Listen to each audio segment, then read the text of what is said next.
You're going to speak with the FBI tonight.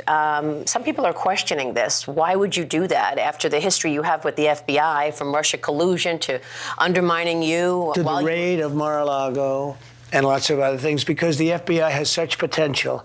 And they're looking into what happened with the, how a thing like that could have happened.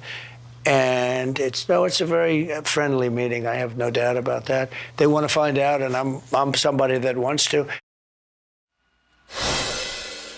And that is former President Trump with me right before he sat down for an interview with the FBI on Thursday about the attempted assassination on his life after the Bureau's previous dealings with the 45th president. Joining me now to talk more about that is former House Intelligence Committee Chairman David Nuñez, now the CEO of Trump's Media and Technology Group, and former Department of Defense Chief of Staff Kash Patel. Gentlemen, great to see you both. Thank you so much for being here. When I was with President Trump on Thursday, I happened to see the 3 FBI agents that were there in Bedminster. I said hello to them before he sat down with them, as well as his lawyer. What is your take on this investigation and the interview that he did, David Nuñez? Well, I would say at least maybe those 3 FBI agents knew that it was actually a bullet that hit President Trump. So maybe that's progress. 2 weeks after the fact, Ray still didn't know that.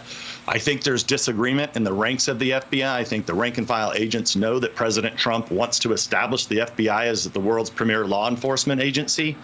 And on that point, Marie, I think what's still left out there is that here we are 3 weeks later, we don't know jack about the shooter. And this is unprecedented in U.S. history to not know anything. Nobody's interested. Nobody's finding out who his friends were, who his parents are. Nobody's trying to interview them.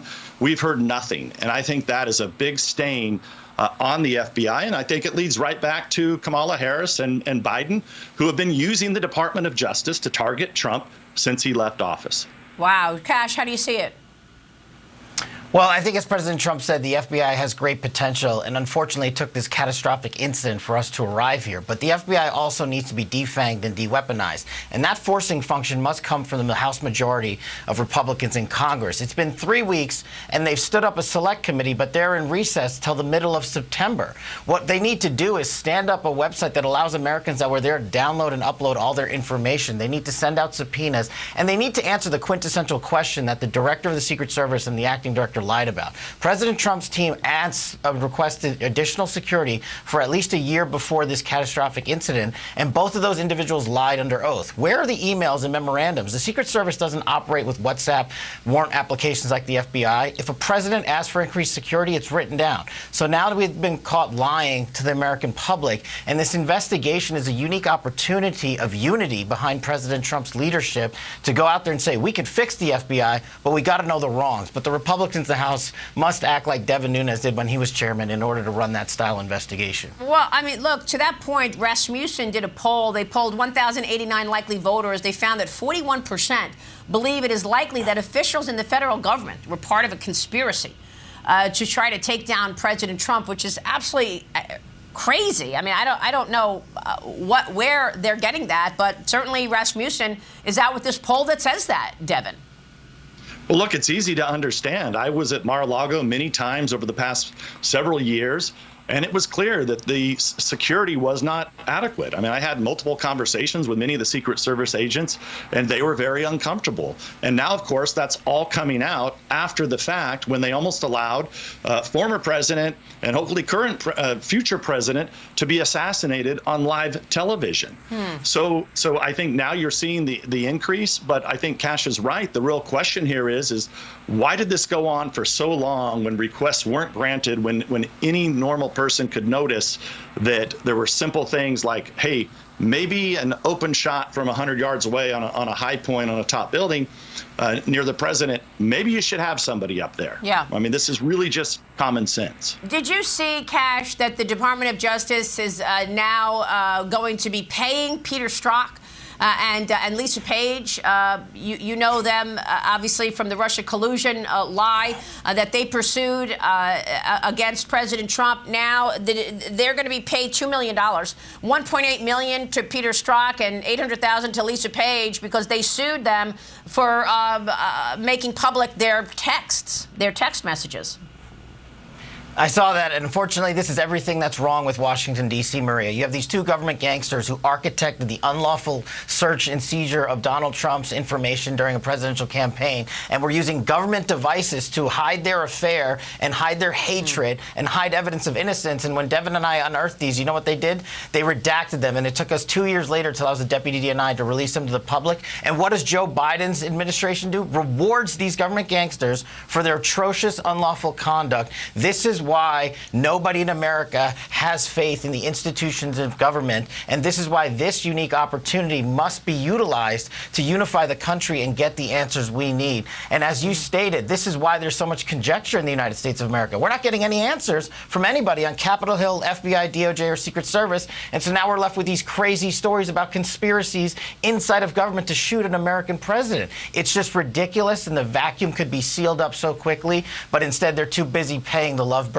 millions of American taxpayer dollars for breaking the law. Terrible. Devin, let me get your take on social media. You are the CEO of Trump Media and Technology Group, including Truth Social. President Trump says the pictures from the assassination attempt and the search on Google has been altered and manipulated. Your reaction? Well, it's been happening for years. You know, when you go to any search engine, 90% of it is going to be pro-Kamala Harris, 90% of it is going to be anti-President Trump. You had the outrageous censoring of the assassination attempt. I think some of that has been fixed now. But Maria, this is why True Social was stood up. So the one difference between now and 2020 is that President Trump will be able to get his voice out, as will millions of other Americans, because True Social exists. We're building the underlying technology to make sure that doesn't happen. However, there is one thing that we don't know, and we didn't find out till after the fact, and that was that Facebook put in almost $500 million to go into what appears to be illegal ballot harvesting in 7 states. And so we're back to that point.